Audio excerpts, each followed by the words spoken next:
Olá a todos, vamos continuar a nossa conversa referente a direito das obrigações. Na última vez que nós nos encontramos, nós conversamos referente às obrigações solidárias, né? E nós verificamos que quando a gente fala de obrigações solidárias, é importante lembrar que a solidariedade não pode ser presumida, né? Que a solidariedade ela tem que resultar da relação contratual ou a solidariedade ela tem que resultar de lei, tá? E aí a gente verificou que nós temos vários tipos de solidariedade. Nós temos solidariedade ativa, passiva. Verificamos também o que faz com relação aos devedores e aos credores solidários. E a gente começa a nossa conversa hoje falando com relação ao objeto dessa solidariedade, ao objeto dessa obrigação, né?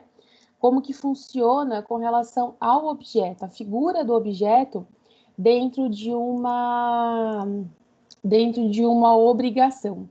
Então, com relação ao objeto, a primeira coisa que a gente vai conversar, então, é quanto a divisibilidade do objeto.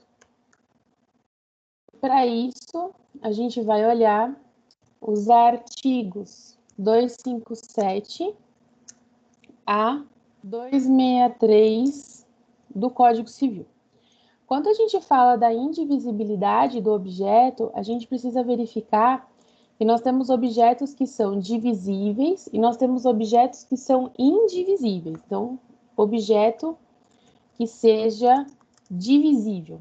Com relação ao objeto divisível, é aquele que pode ser, só um minutinho, só corrigir aqui, é aquela que pode ser cumprida de forma fracionada, ou seja, em partes. Quando a gente fala, então, de um objeto obrigacional que tem divisão, que ele seja divisível, é porque essa obrigação, ela pode ser cumprida de forma fracionada. Ou seja, eu posso cumprir ela em vários atos, vamos dizer assim, tá? Então, eu posso entregar uma parte agora, uma parte depois, uma parte depois. Então, é uma situação que ela permite uma divisibilidade nesse sentido. Segundo ponto que a gente tem aqui é com relação a indivisível. Ou seja, é aquela situação que ela não permite nenhum tipo de divisão. Então, com relação ao indivisível, é aquela que não admite fracionamento, quanto ao cumprimento. Quando a gente fala dessa obrigação ser divisível ou indivisível, a gente leva muito em consideração a situação dos bens, né? Então, se a gente fala, por exemplo, numa obrigação de fazer, essa obrigação de fazer, ela pode ser divisível. Eu posso fazer uma parte agora e uma parte depois. Quando eu falo de indivisível, o objeto não permite nenhum tipo de divisão. Então, se eu falo da entrega de um objeto indivisível, como por exemplo um animal, torna-se impossível fazer essa divisão quanto ao objeto, né?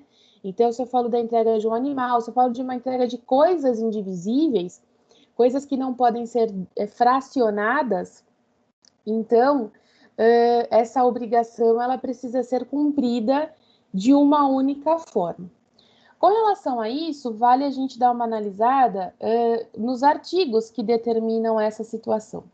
E aí a gente vai começar no artigo 257, tá? O artigo 257, ele determina o seguinte: havendo mais de um devedor ou mais de um credor em obrigação divisível, essa presume-se dividida em tantas obrigações iguais e distintas quanto aos credores e aos devedores.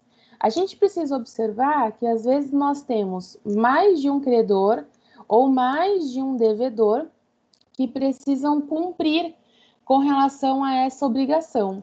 Porém, essa obrigação, ela trata-se de um objeto indivisível.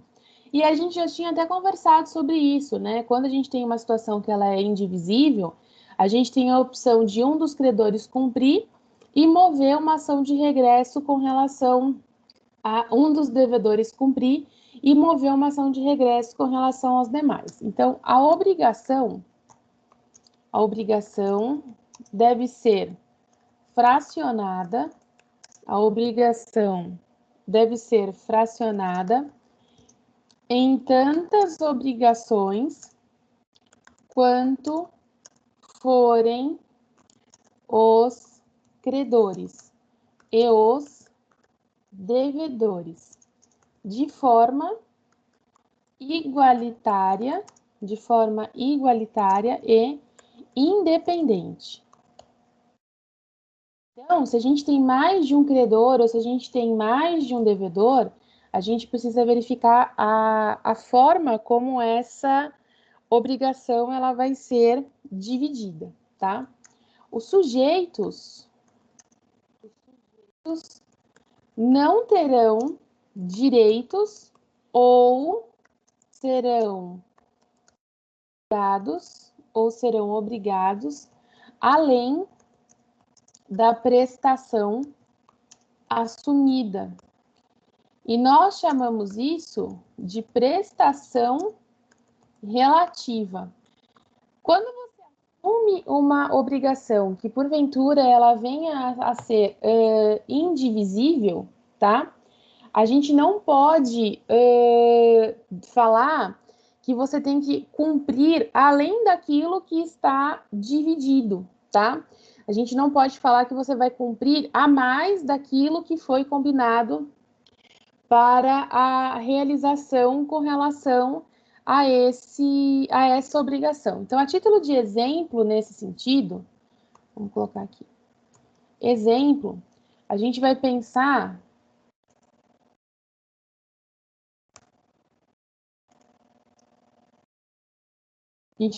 na seguinte situação. Vamos imaginar que nós temos aqui a figura de 3 credores. Então, a gente tem credor A de 3 devedores. Devedor A, devedor B e devedor C, tá? Então, a gente tem aqui a figura de 3 devedores.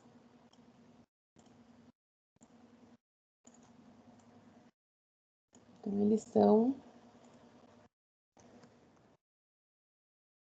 devedores. Quando a gente pensa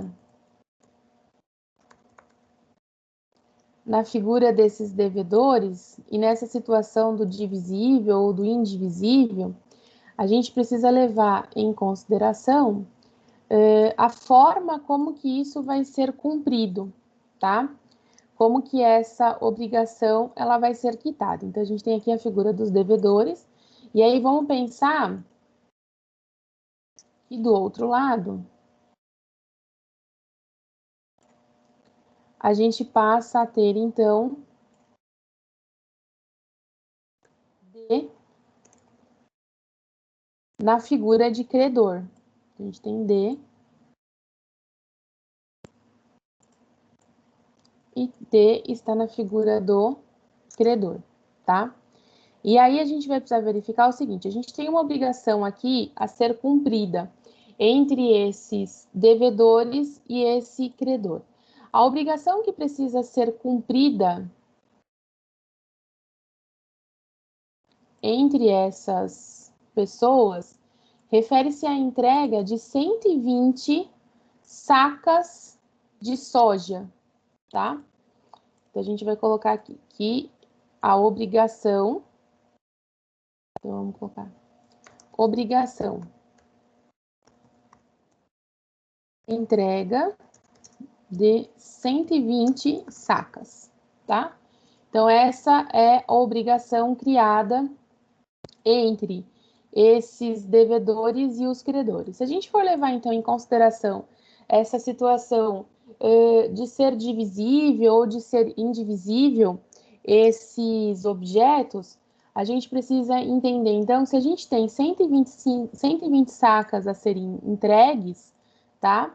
Então, automaticamente, dessa forma, cada devedor, então vamos colocar aqui, cada devedor deverá entregar 40 sacas, tá? Eles não vão poder entregar nem a mais e nem a menos, ok? Por quê? Porque a gente tem uma situação com relação a esse bem poder ser divisível, e aí a gente precisa verificar a quantidade de devedores que a gente tem, a quantidade de objetos que precisam ser entregues e fazer essa divisão. Nem sempre essa divisão ela vai ser igualitária, como está acontecendo aqui, tá? Pode a relação obrigacional, ou pode, na verdade, a relação contratual, estabelecer uma divisão que não seja igualitária, tá? A gente precisa entender que o instrumento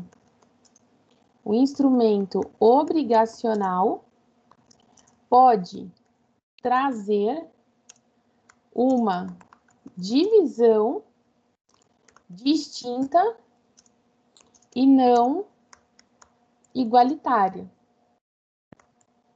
Ou seja, pode acontecer de um devedor ter de entregar mais do que outro, tá? E aí essa situação, ela é determinada por relação gerada dentro do contrato, tá? Não necessariamente vai existir essa divisão 100% igualitária. Pode-se determinar uma divisão diferente com relação a isso. A gente pode determinar, por exemplo, que A e B vão entregar 50 sacas cada um, e C vai fazer a entrega de 20, tá? E não quer dizer que ocorreu um descumprimento obrigacional. A única coisa que aconteceu é que as partes determinaram não existiria uma divisão 100% igualitária, nós teríamos uma divisão diferente nesse sentido, tá? Continuando, então, com relação ao objeto, essa divisibilidade, a gente vai dar uma olhadinha no artigo 258. Quando a gente fala do artigo 258, a obrigação é indivisível quando a prestação tem por objeto uma coisa ou um fato não suscetível de divisão, por sua natureza, ou por motivo de ordem econômica, ou dada a razão determinante do negócio jurídico.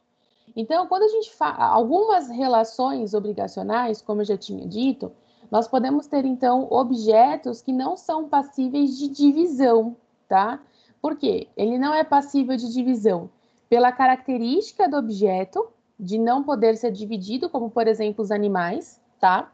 Então, ele é indivisível por natureza. Ele é indivisível por um motivo de ordem econômica, porque se eu dividir, vamos pensar num diamante. Um diamante inteiro, ele é muito mais valioso do que um diamante em pequenos pedaços. Então, por questões econômicas, é mais favorável a venda da peça inteira do que a venda da peça em frações. Ou a situação do próprio negócio jurídico. O negócio jurídico determina que aquele objeto não é passível de ser dividido. Então, com relação ao artigo 258, é impossível ser fracionado, o objeto da obrigação, em decorrência da sua natureza, por razões econômicas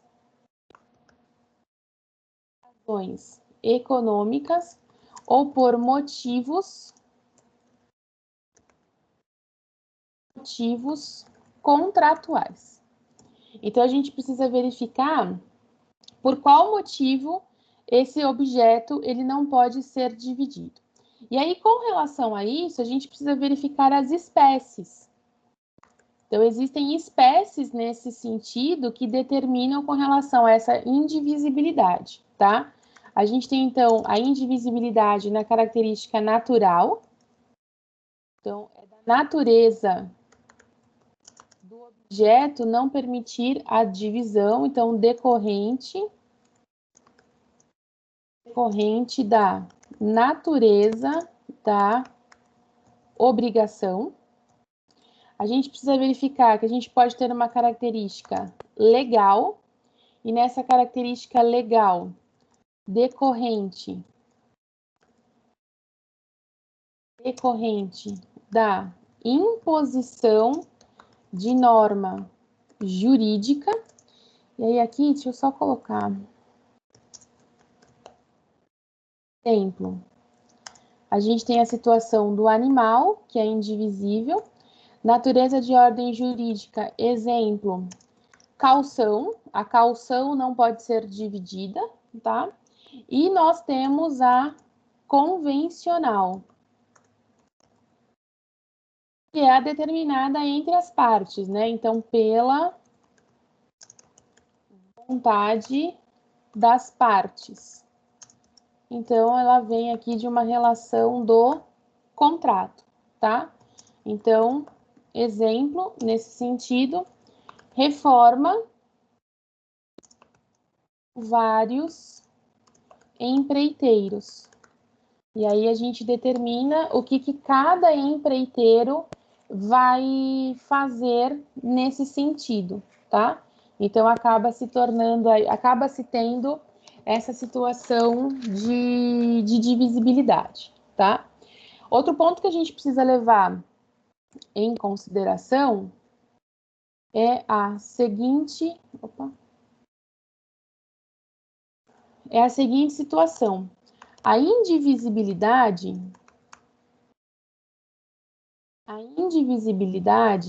pode ser por questões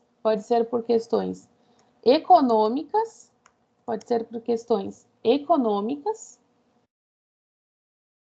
gerando a desvalorização em caso de divisão.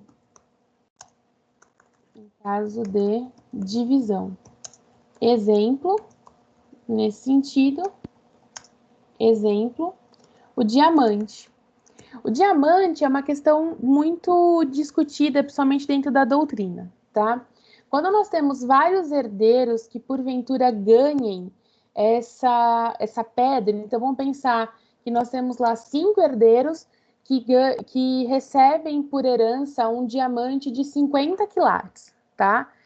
Nessa situação, compensa os herdeiros realizarem a venda do diamante no todo e dividir os bens que forem, o valor que for recebido, do que dividir esse bem em peças menores e fazer a venda.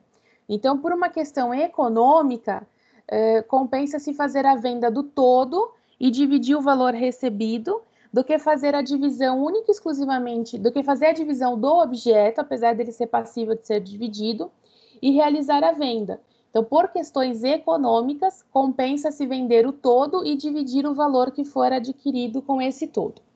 Com relação às obrigações de dar, a obrigação de fazer e a obrigação de não fazer, a gente precisa verificar quais dessas obrigações nós podemos considerá-las divisíveis ou nós vamos considerá-las indivisíveis, tá? Então, nesse sentido, a gente precisa verificar o seguinte: quando nós falamos, então, da obrigação de dar, a obrigação de dar, ela pode ser divisível, então eu posso ter a entrega de um objeto passível de divisão, como ela pode ser indivisível. Então, eu posso ter as duas características quando a gente se refere na obrigação de dar. Quando nós falamos da obrigação fazer, tá? Se for uma obrigação infungível, que trata-se da obrigação personalíssima, tá? Essa obrigação, ela pode ser divisível. A gente vai poder ter as características da obrigação divisível e da obrigação indivisível, tá? Você pode determinar que essa pintura vai começar no dia de hoje e vai terminar daqui 30 dias, só que a gente não pode esquecer da fungibilidade se existir nessa obrigação de fazer. E na obrigação de não fazer, ela é uma obrigação indivisível, tá? Porque quando a gente fala dessa obrigação de não fazer, é que nessa relação contratual existe uma cláusula que determina a não realização de algo. Se eu determino a não realização de algo, a partir do momento que essa situação ela é realizada, então você está descumprindo essa obrigação.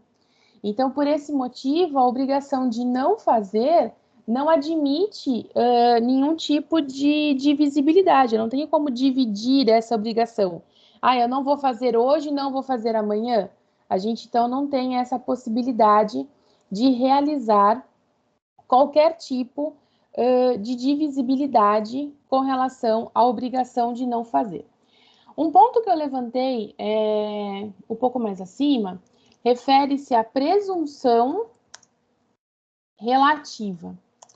Com relação à presunção relativa, todos os sujeitos passivos da obrigação são responsáveis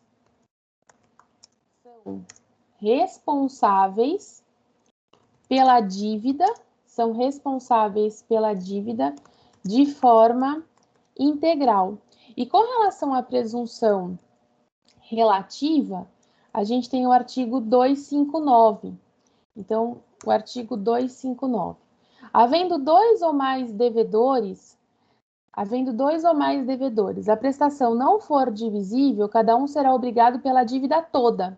Então, se a gente tiver a característica de solidariedade nessa relação obrigacional que foi criada, então automaticamente eu tenho mais de um devedor.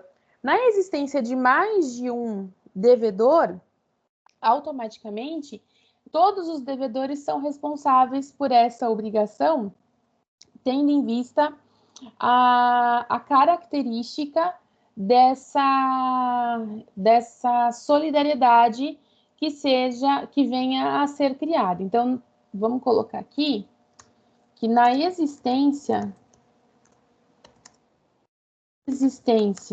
de credores, que a gente está falando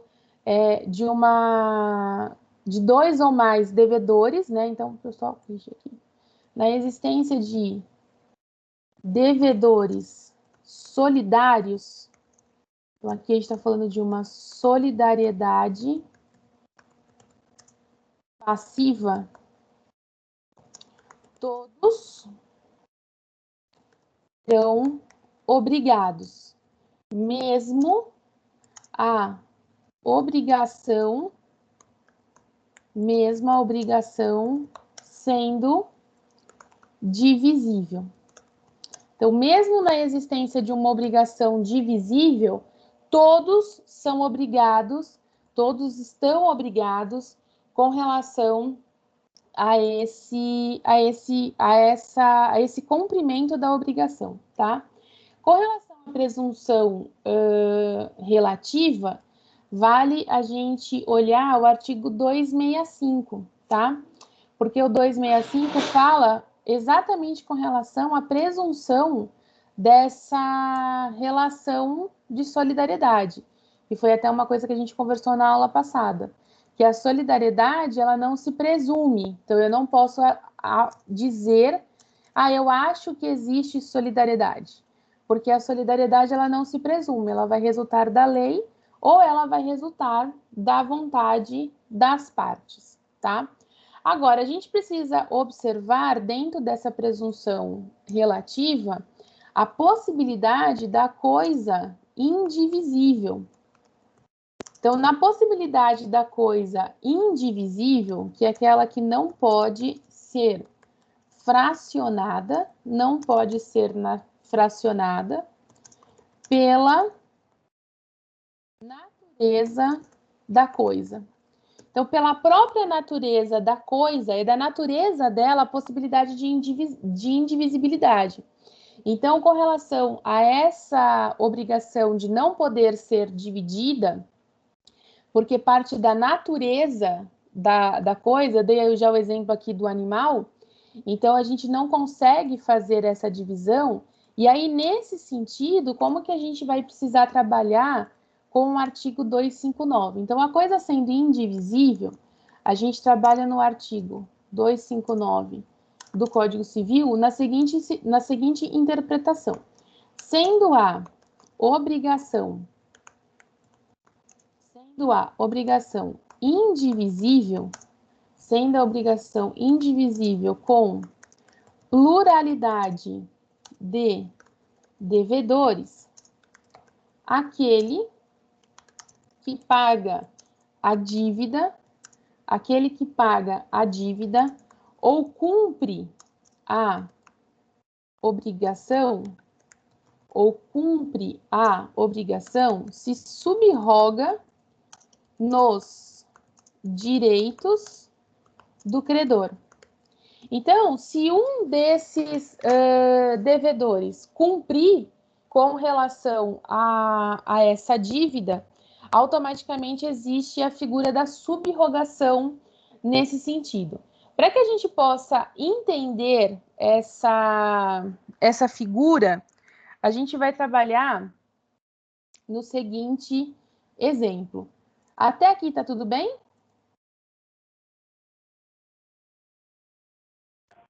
Sim. Sim, então tá bom. A gente vai trabalhar então aqui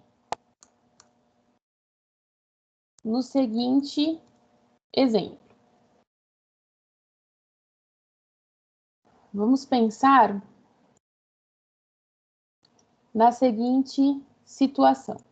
A gente tem então, a título de devedores, Ana, Maria e José.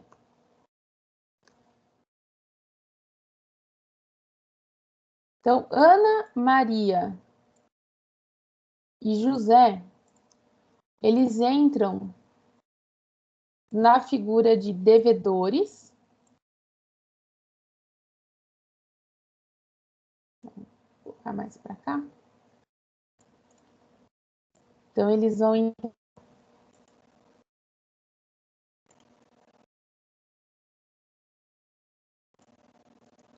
na figura de devedores, nesse sentido.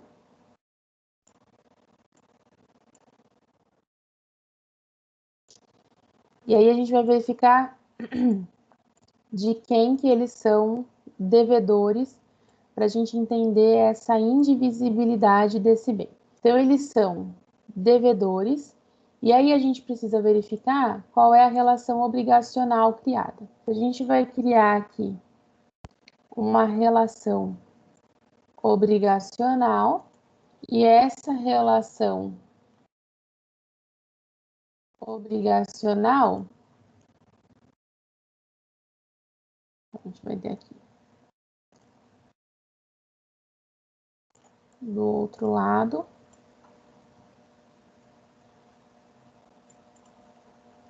uma figura obrigacional criada com João.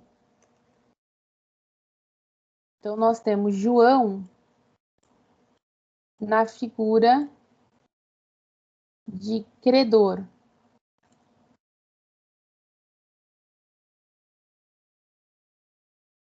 Vou aqui para ficar melhor.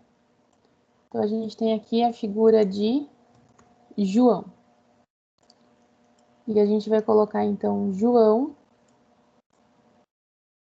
na figura de credor.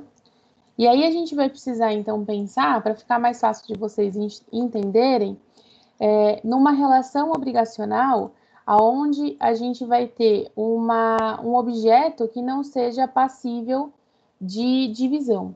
Então, a gente vai pensar que a relação obrigacional que foi criada entre eles, então vamos colocar aqui, que a relação obrigacional que foi criada entre esses devedores e esse credor, então a gente tem uma obrigação de dar um boi. Então, quando a gente fala da obrigação de dar um boi, esse boi ele refere-se a um bem que ele é indivisível, tá? Para nós aqui, a gente precisa levar em consideração nessa situação o valor dessa obrigação, tá?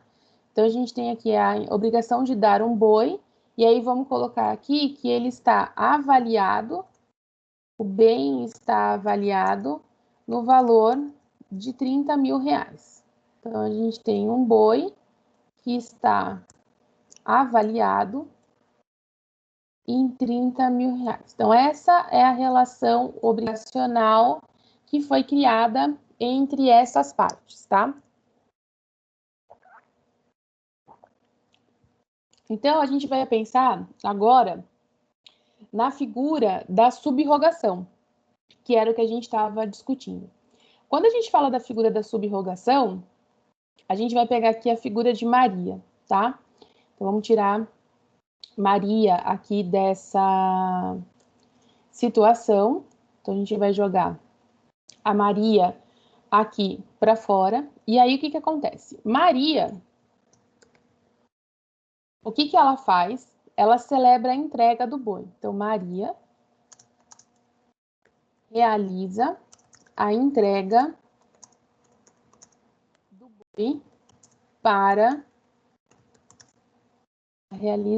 do boi para João. Então, Maria foi lá e sozinha realizou essa entrega, automaticamente cumpriu com relação à obrigação. Maria realizando essa entrega, a gente passa a ter, então, a figura da subrogação. Então, nessa situação, Maria realizando essa entrega, a gente passa a enxergar a subrogação. Então, Maria se subroga com relação aos demais devedores. E aí, com relação a essa subrogação, o que a gente precisa enxergar? Como que fica a figura dessa subrogação? Então, ela faz a situação da subrogação, que passa a existir, e aí a gente vai ter uma subrogação no valor de 10 mil reais, essa subrogação, então 10 mil reais de cada um dos demais. Ou seja, Maria foi lá, fez a entrega do boi, porque tratava-se de um bem indivisível, tá? E ela realizando essa entrega, ela se subroga com relação aos demais devedores a título dos valores. Então, os demais devedores, em vez de realizar a entrega do objeto para o credor, o que eles precisam agora é pagar o valor para Maria, porque Maria realizou a figura da subrogação. E quando a gente fala da subrogação, vou colocar aqui, quando a gente fala da subrogação, qual que seria aí uma forma da gente enxergar essa subrogação? Então, subrogação. Então, quando a gente fala da existência de subrogação, terceiro interessado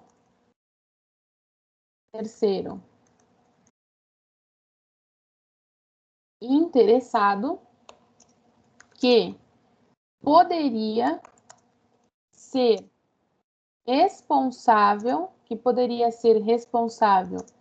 pela dívida no todo ou em parte. No todo ou em parte. Também conhecido por pleno iure. Também conhecido por pleno iure. Então, essa é o conceito que a gente tem de subrogação, tá? Então, quando a gente fala de subrogação, é aquela pessoa que poderia cumprir, é aquele terceiro que ele é responsável, tá? Então, não é um terceiro qualquer, é uma pessoa que ela é responsável por essa obrigação, pelo cumprimento dessa obrigação, mas ele pode optar pelo cumprimento dessa obrigação no todo, como ele pode optar pelo cumprimento dessa obrigação somente com relação à parte que convém a ele.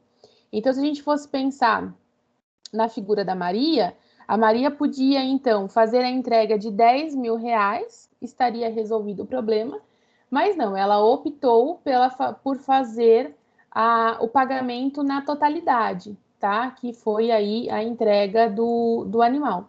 Então, nesse sentido, ela se subroga com relação aos demais, tá?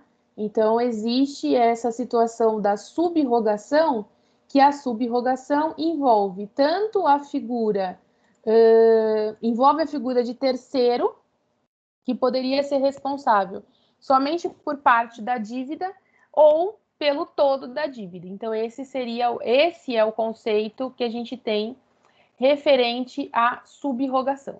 Tudo bem com relação a isso?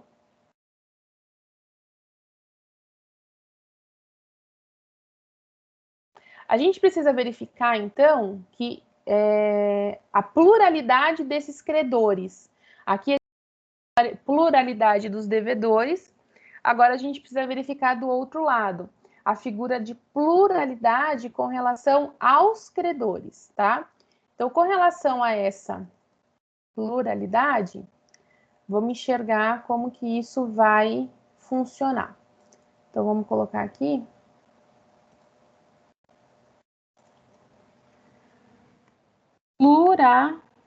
Pluralidade de credores.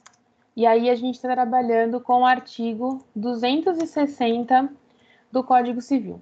Com relação a essa pluralidade de credores, nós temos uma regra a ser verificada nesse sentido, tá? Se houver vários credores, o devedor ou devedores somente se desonera ou desoneram da obrigação.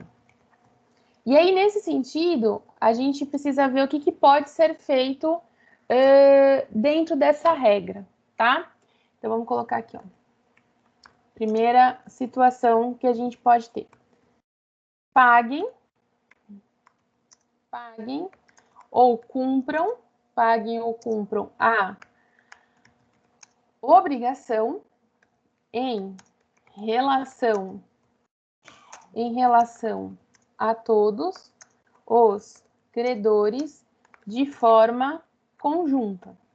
Então, a primeira regra que a gente pode ter é um cumprimento no todo, tá?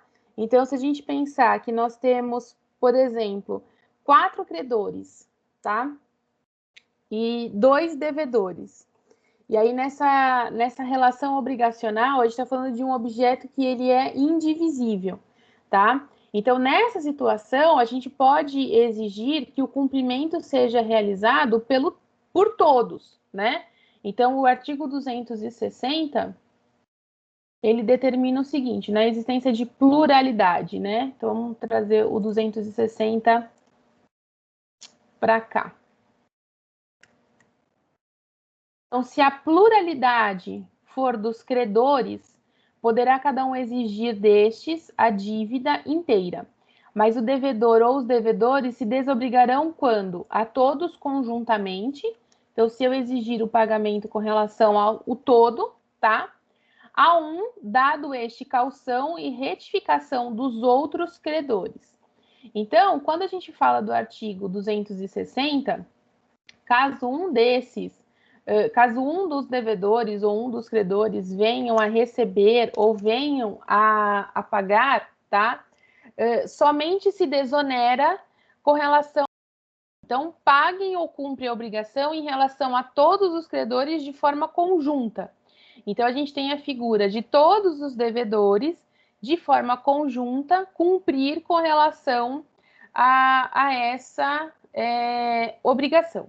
Segundo ponto que a gente vai ter de verificar, segunda regra que a gente vai poder ter nesse sentido, então, letra B, a gente tem a seguinte situação: cumpram a obrigação,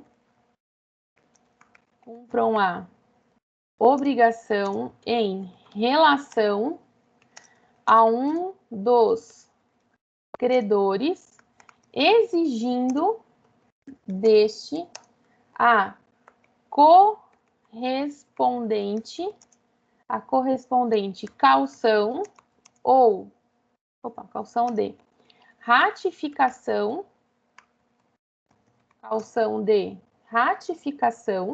vírgula, ou garantia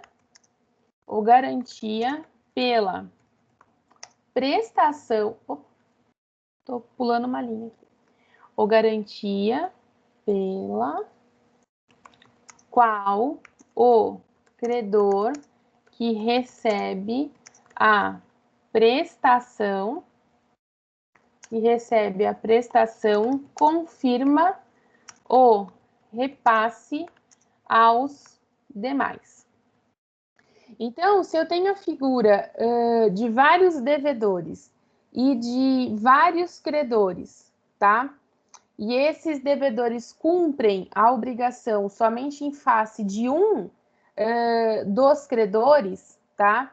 Eles precisam solicitar que esse credor entregue o que nós chamamos de calção, que esse credor confirme que ele recebeu a obrigação de todos esses devedores. Um exemplo que a gente pode ter nesse sentido é quando a gente tem a figura de vários locatários, tá? E vários locadores. Então, eu tenho lá 2 locatários e 2 locadores. E esses locatários realizam o pagamento, fica condicionado que esse pagamento vai ser realizado na conta de um dos locadores. Esse locador que recebe, ele precisa fazer a emissão da existência desse calção para confirmar que o pagamento realmente tem que ser realizado na conta dele e que ele se obriga a fazer o repasse aos demais, tá? Então, a gente precisa ter essa garantia de que esse repasse foi feito para que os demais depois não venham cobrar uma dívida que, na verdade, ela já foi paga. Com relação à existência da calção, então, calção. A calção, ela precisa ser assinada e confirma reconhecida. Então, às vezes, nesse exemplo que eu dei do contrato de locação, quando a gente faz o contrato de locação, a gente leva esse contrato de locação para ele ser assinado com firma reconhecida, justamente para constar que caso o pagamento seja realizado na conta X, né, constou lá em cartório, constou na relação contratual que os credores informaram que o pagamento era para ser realizado daquela forma, então fica aí na obrigação do credor que recebe fazer o rateio, a divisão com relação aos demais. Nesse sentido, o artigo 261, ele determina a seguinte situação: se um só dos credores receber a prestação por inteiro, a cada um dos outros assistirá o direito de exigir dele, em dinheiro, a parte que lhe cabia no total. Que é justamente o exemplo que eu acabei de dar com relação à alocação, tá? Então, se porventura existe esse pagamento apenas para um, tá? Esse um que recebe se torna, então, obrigado a fazer a divisão com relação aos demais. Então, havendo pluralidade de credores e apenas um receber a integralidade, apenas um receber a integralidade, os demais podem pleitear a parte da obrigação em dinheiro, tá? Então, se existir o cumprimento de uma obrigação que ela for cumprida por uma única pessoa, tá? Se existe essa pluralidade de credores e apenas um receber essa obrigação, esse um pode exigir, os demais podem exigir dele o valor em dinheiro. Normalmente isso acontece quando a gente tem uma obrigação que ela não pode ser dividida, tá? Então, exemplo, entrega de animal, tá? Então, vamos pensar que a gente tem 3 devedores, tá? E nós temos 3 credores. E nós temos um animal, que é um bem indivisível, tá? Um desses credores recebendo esse animal, ele precisa fazer o pagamento em dinheiro com relação aos demais, porque a obrigação foi cumprida, mas esse valor em dinheiro precisa ser, então, ressarcido com relação aos outros. Se a gente está falando, então, de um animal que vale 40 mil reais e nós temos aí uma pluralidade de credores, um recebe esse animal e faz a compensação, né? Faz o pagamento em dinheiro com relação aos demais. O artigo 262, ele traz a figura com relação à remissão, que é a existência do perdão. Então, 262. Se um dos credores remitir a dívida, ou seja, perdoar a dívida, a obrigação não ficará extinta para com os outros, mas estes só poderão exigir descontada a cota do credor remitente. Então, se porventura a gente tiver a situação do perdão com relação a um dos devedores, então, se um dos credores perdoa essa dívida, a dívida com relação aos demais, ela continua existindo, tá? Então, se a gente pensar que a gente tem que fazer a entrega de um bem indivisível no valor de 30 mil reais, e eu tenho a figura de 3 credores, e um desses credores, ele é perdoado, com relação aos 10 mil reais dos demais, isso permanece, tá? Então, a gente está perdoando um. Perdoando esse um, a gente tira a obrigação de pagamento com relação a ele, mas com relação aos demais, isso vai permanecer. Então, com relação ao artigo 262, ocorrendo perdão por um credor e aceito pelo devedor, as frações dos demais permanecerão exigíveis. Então, com relação aos outros, a gente não vai fazer nenhum tipo de alteração. A alteração ela só é realizada com relação a esse devedor que foi perdoado. O 262, ele ainda tem um parágrafo único que determina o seguinte, então, artigo 262. ele ainda tem um parágrafo único que fala que o mesmo critério se observará no caso de transação, novação, compensação ou confusão. Quando a gente fala de confusão, a gente está falando, então, da mistura referente a bens que são considerados sólidos e impossível de ser feita a separação com relação a eles, tá? Sólidos não, líquidos. Quando a gente fala de confusão, a gente fala, então, da mistura. Deixa eu até colocar aqui embaixo. Quando a gente fala da figura da confusão, mistura de bens líquidos e existe uma impossibilidade de divisão. Então, a gente precisa pensar aqui numa situação onde a gente tem a batida de 2 caminhões. E aí a gente tinha nessa batida um caminhão com água, um caminhão com álcool. Torna-se impossível fazer a divisão com relação a esse bem.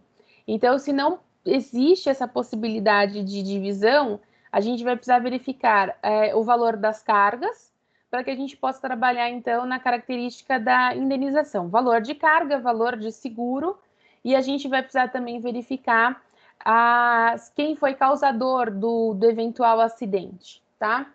Quando a gente fala de transação, então a figura da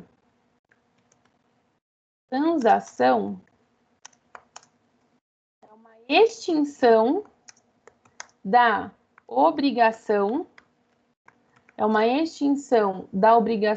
por concessão recíproca.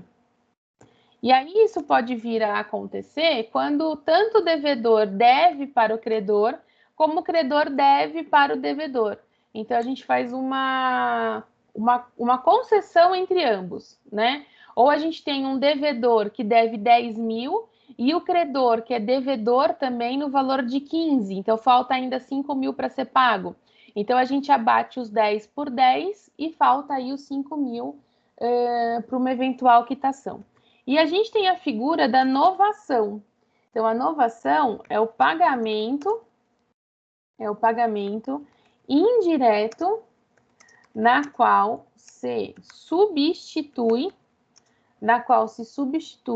uma obrigação, por outra. Nessa situação, a gente pode trabalhar a título de exemplo pagamentos que são realizados com cheque, tá?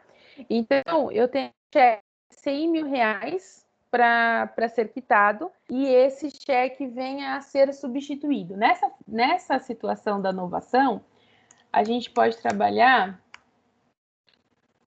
com o seguinte exemplo. A gente tem, então, aqui a figura de Maria.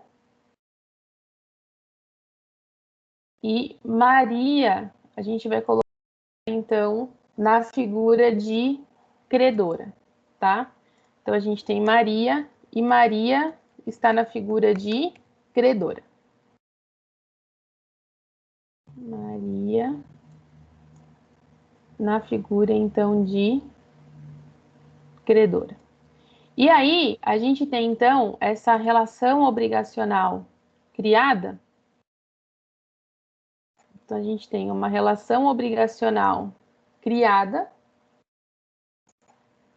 com Paulo, que passa a ser o devedor. E aí, o exemplo que eu falei para vocês, que a gente pode trabalhar nesse sentido, é a situação do cheque, né? Então, a gente tem Paulo, a gente tem Maria, e aí a gente tem uma relação obrigacional criada entre eles. Essa relação obrigacional refere-se a um cheque no valor de R$1.000, tá? Então, existe uma relação obrigacional referente a um cheque no valor de R$1.000. Quando a gente fala da existência dessa novação, quando que acontece essa figura da novação, tá? Então, eu tenho essa relação obrigacional que foi criada, tá? A gente tem a figura do devedor aqui, e a gente tem, fora dessa relação obrigacional criada com Maria, independente dessa relação obrigacional criada com Maria, a gente tem, então, a figura de Bruno,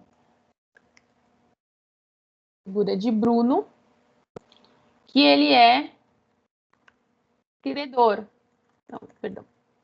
Ele também é devedor com relação a Paulo, e ele também é devedor no valor de R$1.000. Então, nessa situação, então, ele é devedor em face de Paulo, tá? Então, a gente tem essa... Deixa eu até transformar essa seta ao contrário, para ficar mais fácil de vocês entender, tá? Então, ele é devedor com relação a Paulo, também nesse valor de R$1.000. Nessa situação, em vez de Bruno fazer a quitação para Paulo, a gente faz uma substituição, tá? Então, Bruno faz a quitação perante a Maria, tá? Então, ele vai lá e acontece a figura da substituição nesse sentido. Então, a gente vai ter aqui, ó, a figura da substituição. Por quê? Porque tem uma dívida a ser paga, então, em vez de você transferir para minha conta corrente, por exemplo, você já transfere automaticamente para a conta corrente de quem eu estou devendo, e a dívida eu já dou a dívida por quitada, tá? Um ponto importante que a gente precisa levar com relação a essa situação refere-se às concordâncias, tá? A gente precisa sempre lembrar da figura da concordância, da necessidade dessa concordância. Então, nesse sentido, a gente precisa lembrar do seguinte, porque essa substituição ela não pode ser feita sem nenhum tipo de comunicação, vamos dizer assim, tá? Então, concordando Maria extingue a obrigação extingue a obrigação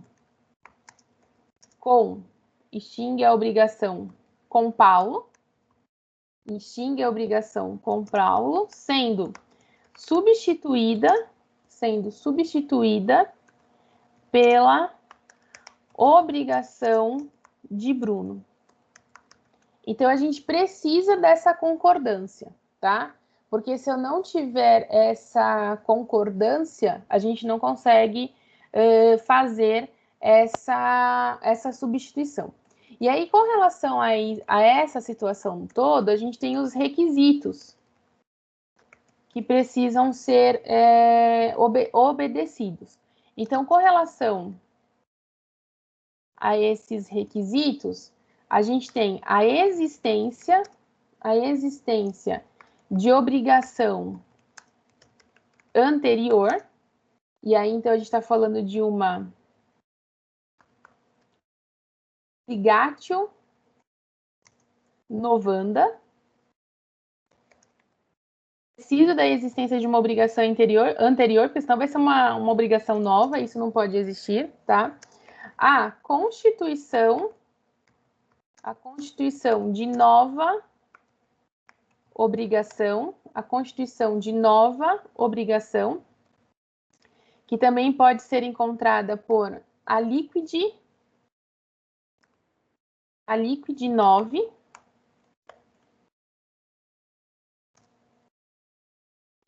que refere-se ao animus novandi, é o animus novandi, que é uma intenção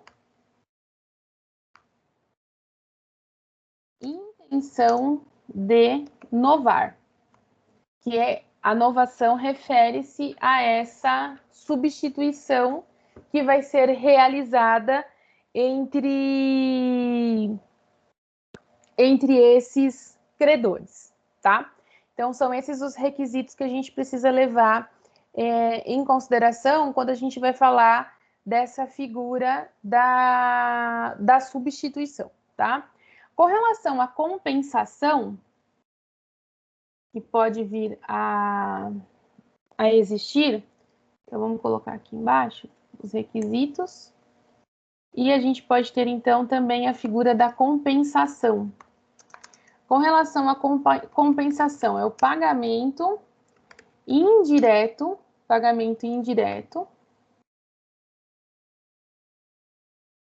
ocorrendo uma extinção de dívidas recíprocas, até o ponto em que se encontrarem. Então, foi o exemplo que eu dei com relação a gente ter a figura do devedor, que deve 10 mil para o credor, e o credor deve 15 mil para esse devedor, tá? Então, a gente pode fazer uma compensação.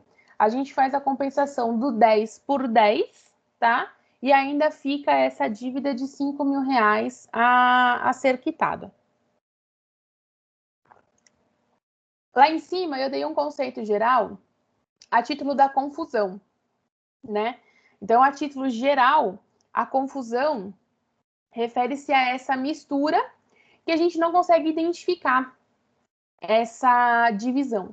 Trazendo a confusão para o direito das obrigações, então a gente vai ter a figura da confusão aqui quando houver identidade,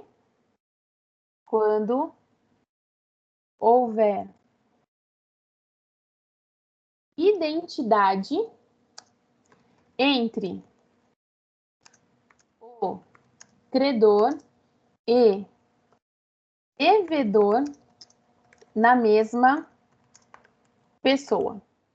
Então, quando credores e devedores eles se misturam e a gente tem uma figura de mesma identidade com relação a essas pessoas, a gente não consegue fazer aí uma determinada divisão. Exemplo com relação a isso, tá?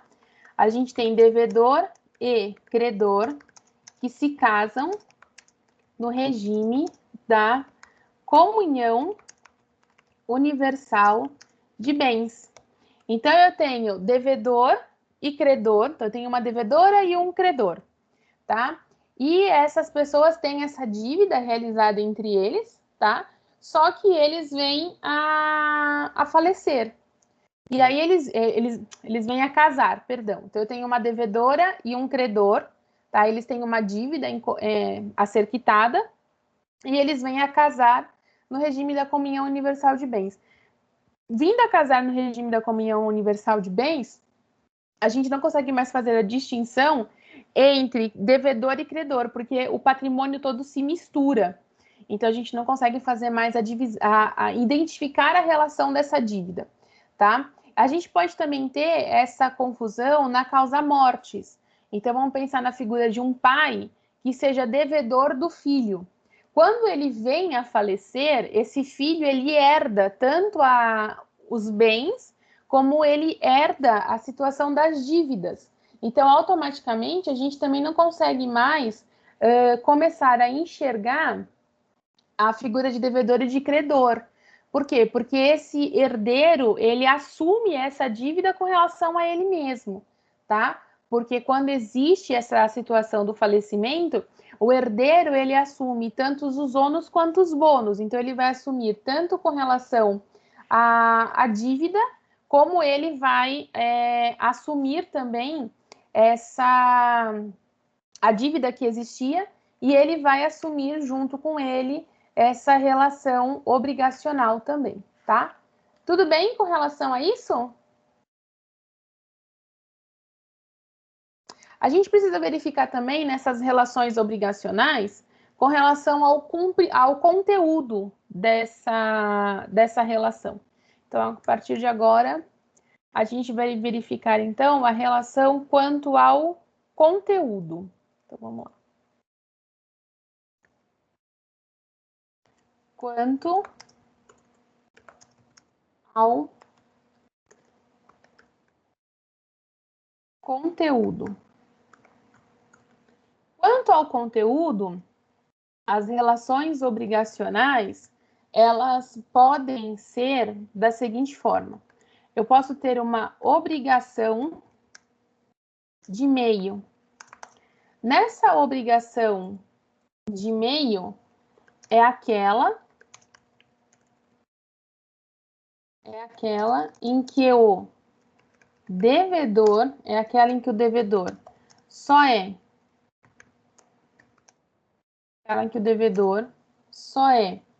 obrigado a empenhar-se, para perseguir um resultado, mesmo que este não seja alcançado. Então, com relação à obrigação de meio, a gente tem a seguinte situação: aquele que assume só responde se comprovada a culpa genérica. E aí, com relação à culpa genérica, a gente tem a imprudência, a gente tem a negligência e a imperícia, tá? Exemplo que a gente pode ter com relação a isso, então vamos colocar aqui, ó. Exemplo.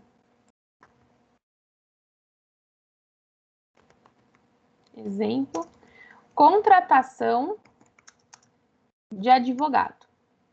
Quando o advogado ele é contratado para trabalhar em um processo, refere-se a uma obrigação de meio, tá?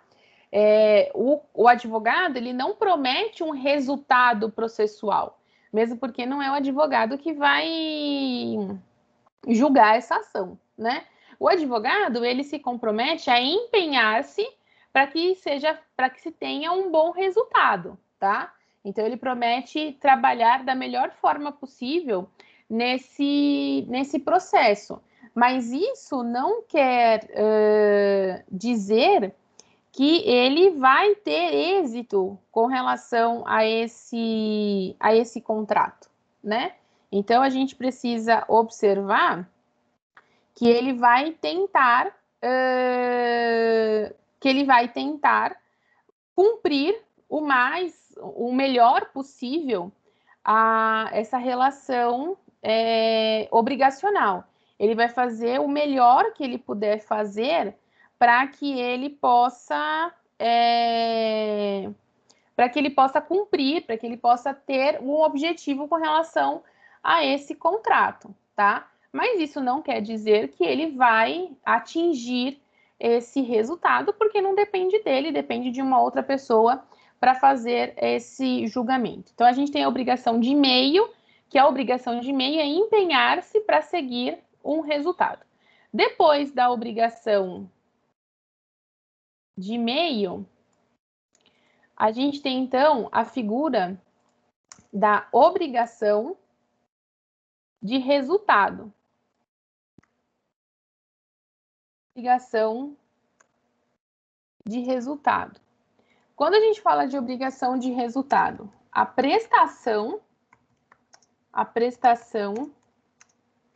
só é cumprida com a obtenção, a obrigação só é cumprida com a obtenção de um resultado geralmente oferecido pelo devedor previamente. Então, quando a gente fala dessa obrigação de resultado, a gente pode trabalhar a título de exemplo com relação ao empreiteiro. Quando a gente faz a contratação de um empreiteiro, essa prestação ela só é cumprida com a obtenção de um resultado. Então, quando eu faço a contratação de um empreiteiro, a relação obrigacional dele comigo só vai se encerrar quando ele fizer a entrega da obra. Então, quando essa obra for cumprida, essa obrigação automaticamente ela está finalizada. Então, enquanto essa obra não for cumprida, enquanto essa empreitada não for cumprida, ainda existe essa relação obrigacional. A gente também tem com relação à obrigação de resultado, vale a gente pensar o seguinte: aqueles que assumem o resultado,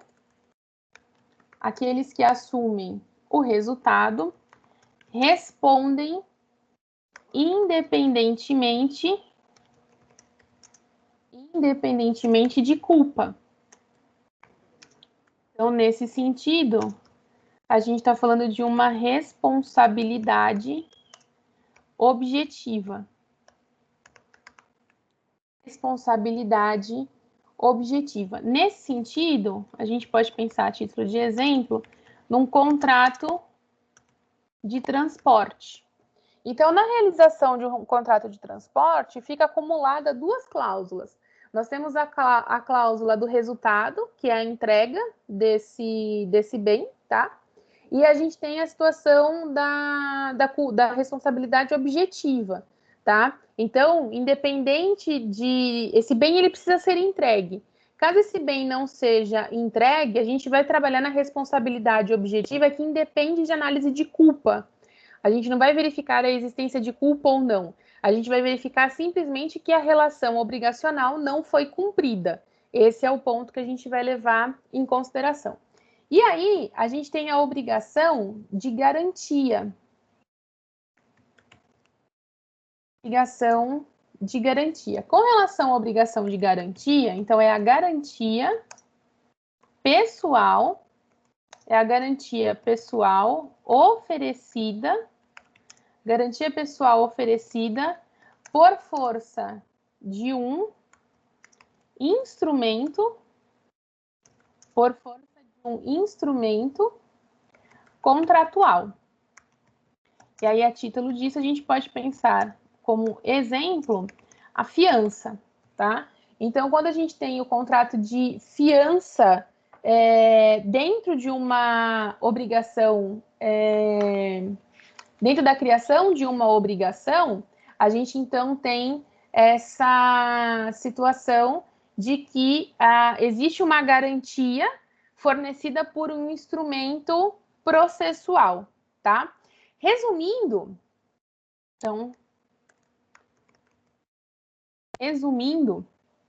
com relação às obrigações quanto ao conteúdo, a gente pode ter os dois pontos principais, que é a obrigação de meio e a obrigação de resultado, tá? Então, resumindo com relação a elas, a gente tem duas situações. Então, obrigação de meio, tá? A obrigação de meio, a gente tem uma responsabilidade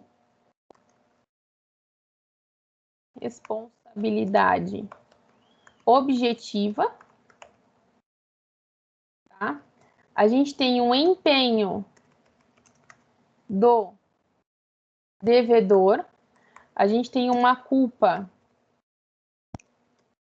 genérica e a gente tem a busca pelo resultado, tá? Na obrigação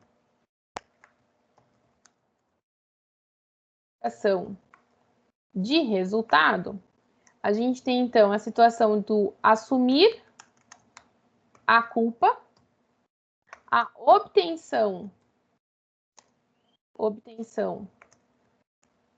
do resultado, a gente tem uma culpa objetiva,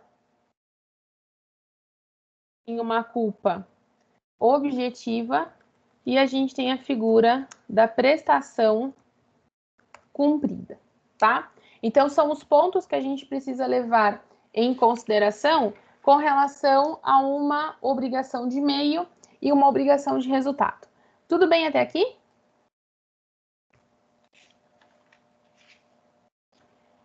Pois bem, com isso, então, desejo para todos vocês uma boa semana. Desejo a todos um bom almoço de domingo, para quem eu não encontro mais essa semana.